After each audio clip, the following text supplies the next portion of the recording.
The rest of the story. Having one summer day, June 21, the American dream was dawning. The Continental Congress was in session in Independence Hall, Philadelphia.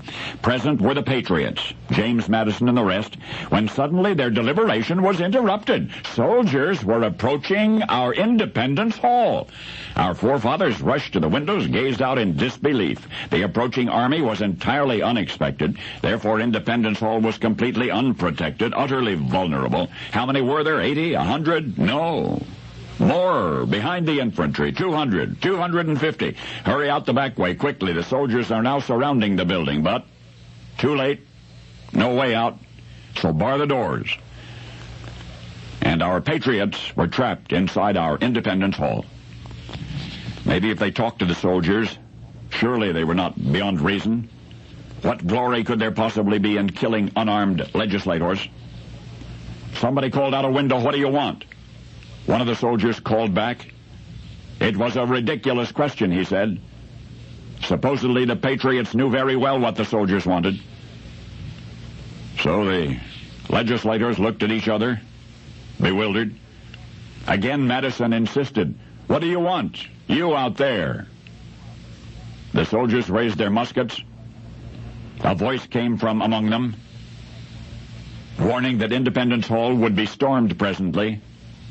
If they, the soldiers, were not paid? If they, the soldiers, were not paid.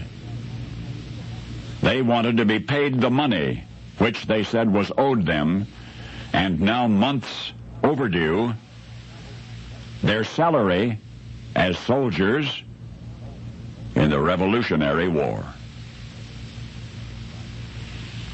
That's right, they were Continental soldiers. They were not redcoats, they were our soldiers.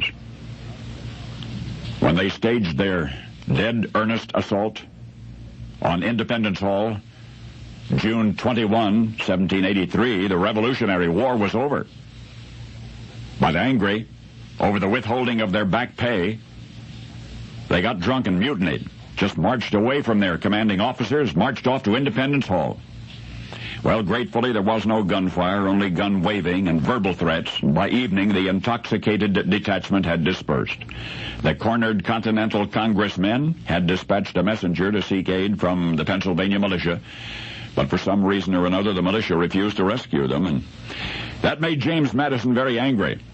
The Congress then immediately voted to withdraw to Princeton, New Jersey, where local authorities had promised protection.